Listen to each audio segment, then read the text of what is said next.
ለአንድ ወር ሲካሄድ የነበረው ሁለተኛው ምዕራፍ የአርብቶ አደሮች የእንስሳት ኢንሹራንስ ግዢ ምዝገባ ካለፈው አርብ ጀምሮ ለ8 ቀናት መራዘሙን የግብርና ሚኒስቴር አሳውቋል።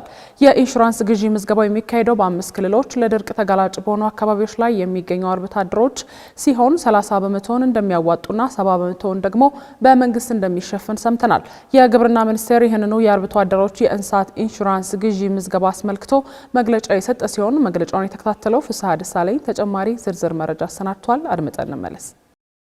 የግብርና ሚኒስቴር የሀገሪቱ የእንስሳት ሀብት ላይ የሚደርሰውን ተፈጥሯዊና ሰው ሰራሽ አደጋ ለመቀነስ የአርብቶ አደሮች የእንስሳት ኢንሹራንስን ላለፉት 2 ዓመታት ተኩል ተግባራዊ ሲያደርግ የቆየ ሲሆን ይህንኑ መርሃ ግብር አስመልክቶ ሰሞኑን መግለጫ ሰጥቷል። ሚኒስቴር መስሪያ ቤቱ በመግለጫው የእንስሳት ኢንሹራንስ መርሃ ግብሩ በዋናነት በኦሮሚያ፣ በአፋር፣ ሶማሌ፣ ደቡብ ኢትዮጵያና ደቡብ ምዕራብ ኢትዮጵያ በእነዚህ 5ቱ ክልሎች ቆላማ አካባቢዎች ላይ ሲተገበር መቆየቱን ገልጿል። መርሃ ግብሩ ከባንኮችና ከኢንሹራንስ ኩባንያዎች ጋር በመተባበር የሚተገበር ሲሆን ለዚሁ ፕሮጀክት 115 ሚሊዮን የአሜሪካ ዶላር ከዓለም ባንክ ተመድቦ በመተግበር ላይ ይገኛል ብሏል። በመተግበር ላይ ያለው የእንስሳት ኢንሹራንስ መርሃ ግብር በዋናነት እንስሳቱ ከሞቱ በኋላ ካሳ ለመክፈል ሳይሆን ከመሞታቸው አስቀድሞ ለሳር ግጦሽ፣ ለመድኃኒትና ለውሃ አቅርቦት የሚከፈልና ምላሽ መስጠት የሚያስችል ስለመሆኑ የግብርና ሚኒስቴር ተናግሯል። ይሄ የእንስሳት ኢንሹራንስ ነው አሁን እየተሰራ ያለው። የእንስሳት ኢንሹራንስ ኢንሴንስ ምንድነው?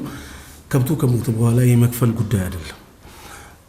ሳሩ ከመሬት ላይ ካለቀ በኋላ ኢንዴክስ ቤዝድ ላይፍ ስቶክ ኢንሹራንስ ነው የሚባለው። በሳተላይት ተደግፎ መሬት ላይ ሳሩ የሳር መጠኑ መሬት ላይ አሳሳና እንስሳቶቹ ወደ ጉዳት ከመግባታቸው በፊት እንደ ችግር አለ ተብሎ ታውጆ በዛ ችግር መሰረት ገንዘብ ይሰጣል። ኢንሹራንስ ከገቡ በኋላ ማለት ነው።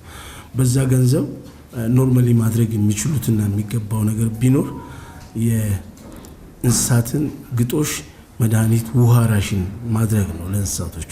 ስለዚህ እንዳይሞቱ መከላከል ጉዳይ ነው። ኃላፊው አክለውም እንደ ሀገር እስካሁን 167,000 አርብቶ አደሮች በዚሁ ፕሮጀክት የታቀፉ ሲሆን ከነዚህ መካከል በድርቅ ለተጎዱ ከ26,000 በላይ አርብቶ አደሮች 76 ሚሊዮን ብር ካሳ መከፈሉን ጠቁመዋል። የአርብቶ አደሮች የእንስሳት ኢንሹራንስ ግዢ ከመጀመሩ አስቀድሞ በምስራቅ አፍሪካ ሀገራት በተከሰተው ድርቅ ሳቢያ ከ10 ሚሊዮን በላይ እንስሳት በእነዚህ ሀገራት የሞቱ ሲሆን ከነዚህ ውስጥ 6 ሚሊዮን የሚሆኑት እንስሳት ከኢትዮጵያ መሆናቸውን ኃላፊው ገልጸዋል። በቀጣይ የሀገሪቱን የእንስሳት ሀብት ከጉዳት ለመጠበቅና የሚገኘውን የውጭ ምንዛሬ ገቢም ይበልጥ ለማሻሻል በእንስሳት እርባታ፣ በእንስሳት ንግድ እንዲሁም በመስኖ ማቀነባበር ተግባር ላይ ለተሰማሩ ሰዎች የ20 ሚሊዮን ዶላር ብድር መፈቀዱን ገልጸዋል። የብድር አሰጣጡ ሂደትም በሁለት አይነት የሚተገበር ሲሆን የወለድና የመክፈያ ጊዜውም እንደሚለያይ አቶ ጀማል ተናግረዋል። ይህን ለመበደር ኢትዮጵያዊ መሆን ብቻ ነው የሚያስፈልገው።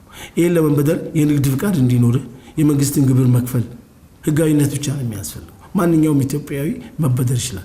በምን ላይ የተሳተፈ? በእንስሳት ንግድና ተጓዳኝ ነገሮች ላይ የተሳተፉ ሰው። ሁለቱ መስኮቶች፣ አንደኛው ላይ አንድ ሰው ማግኘት የሚችለው ብድር 600,000 ዶላር፣ ሰውየው 40% ማዋጣት አለበት፣ ባንኩ 60% ያበድራል። የነዚህ ማህበራትን ደግሞ ስናይ 20/80 ነው። 20% ማህበራት ማዋጣት አለባቸው፣ 80% ባንኩ ያበድራቸዋል። የኢንትረስት ሬቱ ለዚህ ለአንደኛው ዊንዶ ለተባለው ማለት ነው። አንደኛው ዊንዶ ማለት ባለሀብቶች የሚበደሩበት ነው። 14% ነው። የአርብቶ አደሩ በግሩፕ የተደራጁ ሰዎች የሚበደሩት 11% ነው። የሚመለስበት ዓመት ለኢንቨስትመንት ከሆነ 5 ዓመት ነው። ለንግዱ በቀጥታ የሚሆን ከሆነ በ2 ዓመት ነው። ይኸው የአርብቶ አደሮች የእንስሳት ኢንሹራንስ ግዢ ምዝገባ መርሃ ግብር በዓመት 2 ጊዜ የሚካሄድ ሲሆን በመጀመሪያው ምዕራፍ 30,000 አርብቶ አደሮች ተመዝግበዋል ተብሏል። በተጀመረው ሁለተኛው ምዕራፍ ደግሞ 50,000 አርብቶ አደሮች የሚመዘገቡ ሲሆን በአጠቃላይ በሁለቱ ምዕራፎች ከ80,000 በላይ አርብቶ አደሮች ይመዘገባሉ ተብሎ እንደሚጠበቅ ሰምተናል። የአርብቶ አደሮች የእንስሳት ኢንሹራንስ ግዢ ምዝገባ የሚያካሂዱ ባንኮች በመርሃ ግብሩ የሚታቀፉ አርብቶ አደሮች በሚገኝባቸው የ5ቱ ክልሎች አካባቢዎች በመሄድ በቀሪዎቹ ቀናት ምዝገባውን እንዲያካሂዱ የግብርና ሚኒስቴር ጥሪ አቅርቧል።